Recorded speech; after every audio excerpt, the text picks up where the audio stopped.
അത്യന്തം ദാരുണമായ സംഭവമാണ് ഇന്നലെ ഉണ്ടായത്. ഇതുമായി ബന്ധപ്പെട്ട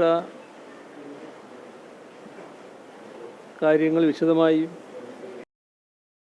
ഉണ്ട് എന്നുള്ളതാണ് ഇപ്പോൾ വരുന്ന വാർത്തകളിൽ നിന്ന് വ്യക്തമാകുന്നത്. അതുമായി ബന്ധപ്പെട്ടുള്ള പരിശോധനകൾ ആരംഭിച്ചതുകൊണ്ട് ഇപ്പോൾ അതിൻ്റെ പ്രാരംഭഘട്ടത്തിൽ മറ്റൊരു അഭിപ്രായം പറയാറായിട്ടില്ല. ഏതായാലും രാജ്യം കണ്ട ഏറ്റവും വലിയ വിമാന ദുരന്തങ്ങളിൽ ഒന്നായിട്ടാണ് ഇത് മാറിയത്.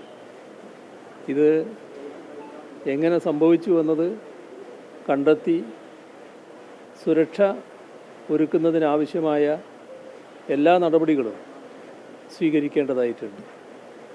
ഇന്ത്യ ഗവൺമെൻറ് ആവശ്യമായ തുടർ നടപടികൾ സ്വീകരിക്കണമെന്നുള്ളതാണ് പറയാനുള്ളത്. ഈ സംഭവത്തിൽ